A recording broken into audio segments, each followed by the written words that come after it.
안녕하세요. 네이버 블로그 이사해옵니다. 자, 제가 이제 오늘은 보관이사를 하는데 어떤 점들을 유의해야 되는지 제가 보관 창고, 포장 방법, 그 다음에 이삿짐을 빼는 날, 넣는 날, 인부, 그 다음에 마지막으로 보관이사 비용, 이렇게 네 가지에 대해서 제가 설명을 드릴게요. 먼저 창고는 크게 네 가지가 있어요. 그래서 제일 좋은 창고는 셀프 창고예요. 근데 이게 우리 동네마다 있는 게 아니고 어떤 동네에는 있고 어떤 동네에는 없어요. 그래서 이것들은 이제 한 중기업 정도 되는 데에서 상가 건물의 지하나 2층 정도의 한 층의 일부 공간을 대여를 해서 그 공간 안에 내부를 작은 사이즈로 막 나누어 놓은 곳이 있어요. 그래서 어느 정도 크기의 한 달을 임대하면 얼마, 어느 정도 크기는 얼마 이렇게 되어 있는데 약간 높은 가격으로 책정이 되어 있고, 그 다음에 이제 그런 공간 같은 경우는 상가 빌딩 안에 있기 때문에 여름에는 에어컨이 나오고 겨울에는 히터가 가동이 돼요. 그래서 온도와 습도 조절이 되기 때문에 좋긴 좋습니다. 그래서 이런 셀프 창고 같은 경우는 업체에 의뢰하셔도 되고 직접 내가 먼저 알아보고 결정을 하셔도 돼요. 그 다음에 이제 두 번째로 이제 이사 업체가 개인적으로 사용하는 사무실, 그 공간의 일부 공간을 실내에 맡겼으면 하시는 분들이 있거든요. 그래서 이제 그런 분들의 경우에는 개인 사무실에 넣어놓는 경우도 있어요. 그 다음에 세 번째, 이제 가장 보편적으로 저렴한 가격으로 이용하실 수 있는 게 컨테이너예요. 컨테이너. 그래서 이제 컨테이너는 1층, 2층, 3층, 4층 이렇게 되어 있는데 저 같은 경우는 보통 아주 조금 더 비싸더라도 1층만 써요. 왜 그러냐면 2층, 3층, 4층은 지게차로 짐을 올렸다 내렸다 하고, 그리고 저희들이 건너갔다 건너고 막 이래야 되기 때문에 사고 위험성이 조금 있고, 중간에 어떤 물품을 빼내고자 할 때 또 번거롭기 때문에 저 같은 경우는 조금 더 비싸더라도 1층만 써요. 그리고 1층을 쓴다고 해도 이 컨테이너 자체가 바닥에 붙어 있는 게 아니고 떠 있어요. H빔 또는 뭐 단단한 돌 같은 걸 밑에 받쳐놔서 한 25cm에서 30cm 정도는 바닥에서 떠 있습니다. 그래서 장마철이나 겨울에 눈이 많이 와도 바닥의 습기가 컨테이너 내부에 침투를 하지 않아요. 그리고 컨테이너가 바닥 부분은 철판으로만 되어 있는 게 아니라 한 2cm 정도 되는 나무판을 하나 더 깔아놨어요. 그래서 바닥에서 올라오는 습기 같은 경우는 크게 영향을 받지 않는다는 점 알아두시면 좋을 것 같아요. 그 다음에 이제 보관 이사를 하다 보면 인터넷으로 이제 걱정되시니까 막 검색을 하죠. 어떤 업체가 좋고 어떤 점을 주의해야 되는지 막 알아보다 보면 이삿짐 받는 날 보니까 바퀴벌레가 들어있고 뭐 여러 가지 안 좋은 사항들이 있다는 글들을 찾아보실 수 있어요. 그런 경우가 바로 이거예요. 네 번째. 그러니까 내가 보관 이사를 전문적으로 하는 게 아니라 어느 의뢰가 들어왔을 때 그때 건 바이 건식으로 하는 업체들이 있거든요.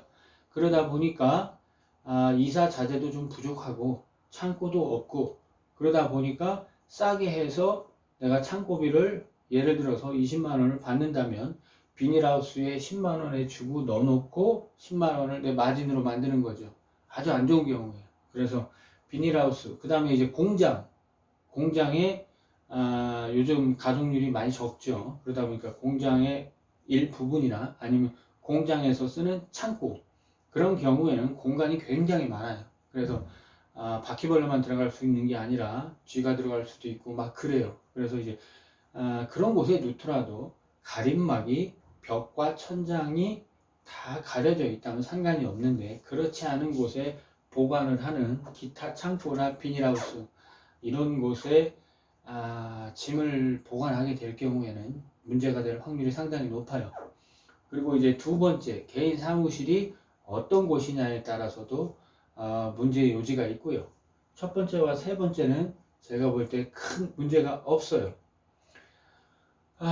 그래서 보관이사는 창고부터 꼼꼼히 알아보시는 게 좋아요. 그래서 어떤 고객의 경우는 저에게 먼저 이사를 알아보시고 그 다음에 창고를 나중에 알아보시는 경우도 있어요. 이게 거의 일반적이에요. 그러나 한 15%에서 20%는 먼저 내가 창고를 알아보고 그 다음에 이사업체를 알아보시는 경우도 있어요. 그렇게 하셔도 됩니다. 아시겠죠? 이사업체를 먼저 컨택하시는 경우도 있고 창고 업체를 먼저 컨택하시는 경우도 있어요. 그래서 둘 중에 어느 걸 먼저 컨택하셔도 되고 그 다음에 이사업체를 선택하실 때는 조금 더 전문성을 따져보시는 게 좋다는 점 말씀드릴게요. 자, 그 다음에 두 번째, 포장 방법. 보관이사는 일정 기간 동안 짐을 창고에 넣어두어야 되기 때문에 포장을 좀 더 꼼꼼하게 해야 돼요. 그래서 몇 가지로 나눠서 설명을 드리는데, 매트리스 있죠. 매트리스 같은 경우는 면으로 되어 있고 흰색이에요. 거의. 그렇기 때문에 굉장히 때가 잘 타고 보관을 잘못할 경우에는 곰팡이가 쓸 수도 있어요. 그래서 그런 경우에는 저희는 비닐을 먼저 씌우고 비닐 커버를 한번 씌우고 그 다음에 방수 커버를 한 번 더 씌워서 두 겹으로 해서 보통 창고에 넣어놔요.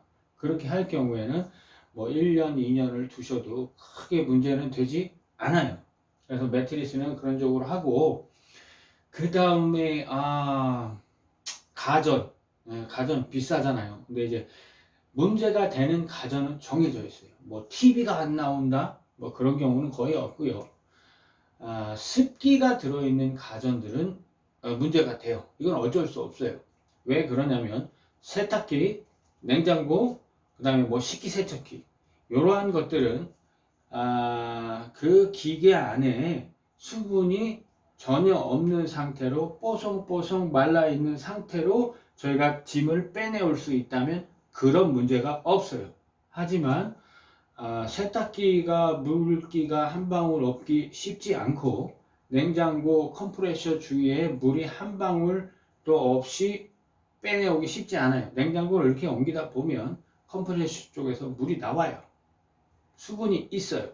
그렇기 때문에 이거를 3개월, 6개월 이렇게 보관을 하다 보면 계절에 따라서 물이 고여 있으면 특히 여름 같은 때 물이 고여 있게 되면 거기에 곰팡이가 쓸고 냄새가 나요. 그래서 그런 부분들은 자연스러운 거고요. 내가 이삿짐을 뺀 다음에 세탁기 청소, 냉장고 청소, 식기세척기 청소 전문적으로 하시는 분들이 있어요. 그거는 한번 청소를 해주시는 게 좋습니다. 그거는 저희가 관리를 잘못해서 그런 게 아니라 이삿짐을 뺄 때 그 내부에 수분이 있는데 저희가 그것까지 다 분해해서 수분을 뭐 헤어 드라이어기 같은 걸로 막 다 말릴 수는 없거든요. 그래서 그거는 어쩔 수 없는 부분이에요. 그런 부분들은 우리 고객님께서 이해를 해주시는 게 좋습니다. 자, 그리고 가구하고 옷 있는데 옷 같은 경우는 뭐 한 달 정도 창고에 넣어둔다고 해서 옷에서 냄새가 나진 않아요. 근데 이제 청결상 한번 빨아서 입으시는 게 좋죠. 그러나 저 같은 경우도 이제 겨울이니까 여름 옷은 다 박스에 싸서 한쪽에 넣어뒀어요. 왜냐하면 장롱이 너무 비좁거든요. 그런데 이제 내년 여름에 제가 다시 박스를 오픈해서 그 옷을 입으면 냄새가 좀 나죠.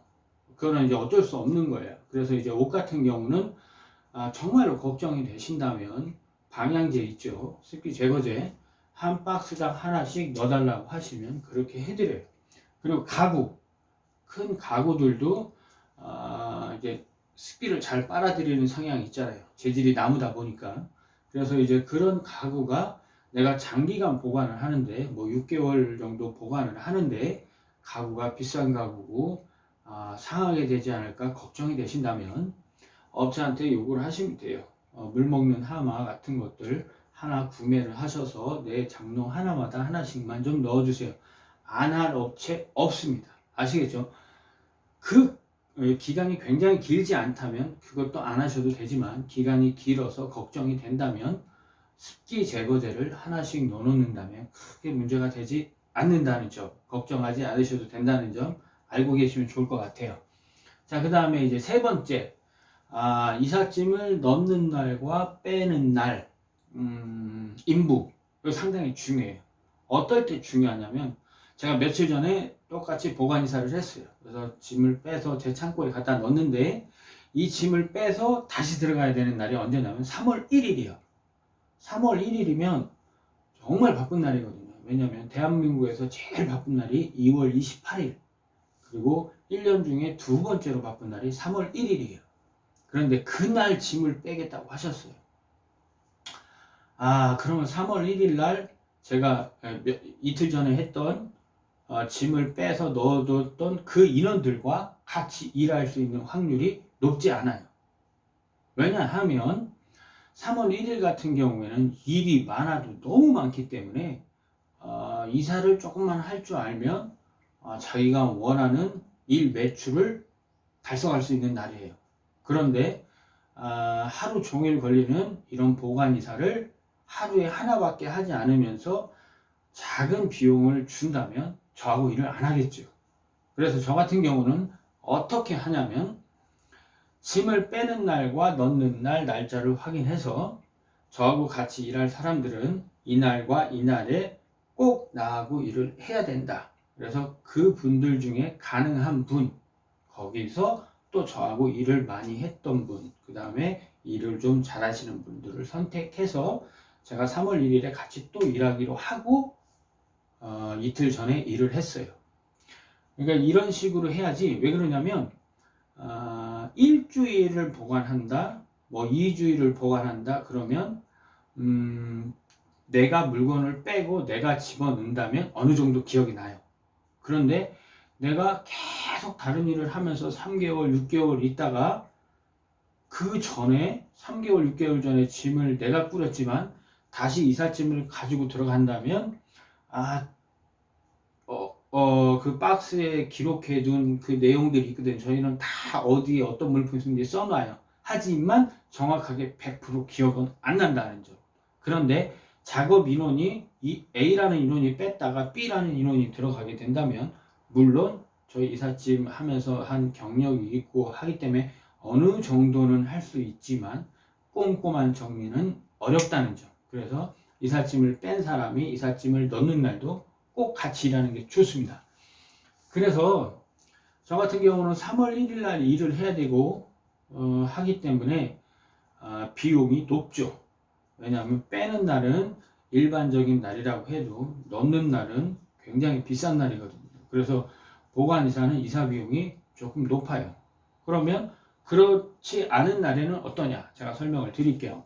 자, 내가 이번에 가서 보관 이사를 짐을 다 꾸렸는데 내 자재가 박스가 30개가 들어갔고 바구니가 30개가 들어갔고 담요가 한 10장 들어갔고 가전 가구 커버가 한 7개 들어갔다. 그러면 3개월이나 6개월 후에 이 짐을 다시 빼서 넣어드려야 된다. 그럼 저는 어떻게 할까요? 박스 30개, 바구니 30개, 뭐 담요 10장, 커버 7장 이거를 3개월, 6개월 동안 창고에 넣어놓고 저는 쓰지 못하게 되는 거예요. 그래서 보관 이사를 한 번, 두 번만 한 달에 한다면 뭐 그렇게 크게 문제는 없을 것 같아요. 하지만 한 달에 한 번, 두 번 해서는 먹고 살기 힘들죠. 여러 개를 하게 돼요. 그러다 보면 자재가 많이 필요하고 한 번 이사할 때마다 내가 원하는 내 자재는 쓰지 못하고 묵혀두게 돼요. 그래서 그런 이유들 때문에 보관 이사를 꺼려하는 업체도 굉장히 많아요. 그렇기 때문에 보관 이사는 일반 이사보다 비용이 조금 높을 수밖에 없어요. 그런 점은 아셔야 돼요. 왜냐하면 내 관리비가 더 많이 들어가니까 일반 이사보다. 그런 점은 알고 계시고 오해가 없으셨으면 좋겠어요. 그리고 이제 또 보관 이사를 처음 하시는 분들이 있거든요. 처음 하시는 분 같은 경우에는 이사 비용을 한 번이라고 생각하세요. 넣는 날, 빼는 날, 넣는 날 한 번이라고 생각해요. 절대 그렇지 않고 두 번입니다. 이삿짐을 내가 포장을 해서 차량에 싣고 이동을 해서 창고에 넣는 거 한 번에 한 번에 이사를 한 거고 창고에 있던 짐을 내 차에 실어서 고객님 새 집이나 아니면 인테리어 공사가 끝난 이 집에 다시 들어가서 짐을 다 풀어서 다시 정리까지 해드리는 거. 또 한 번의 이사가 있는 거예요. 그래서 이사 비용은 두 번이 책정이 되고 그만큼 이사 비용이 또 올라가서 조금 우리 고객님들께서 부담스러워 하시는 이사 중에 하나가 보관 이사예요. 하지만 그런 큰 목돈을 들여서 내가 보관 이사를 하는데 이사 업체 때문에 머리 아픈 일은 생기지 않도록 우리 고객님들께서 조금 더 꼼꼼하게 좋은 업체를 선택하시는 게 좋다는 점. 자, 네이버 블로그 이사 해요가 제가 오늘 말씀을 드렸고요. 앞으로도 더 좋은 이사 정보를 포스팅하도록 할 테니까 제 글을 보시고 만족스러우셨다면 구독, 좋아요 부탁드리겠습니다. 앞으로도 열심히 하겠습니다. 감사합니다.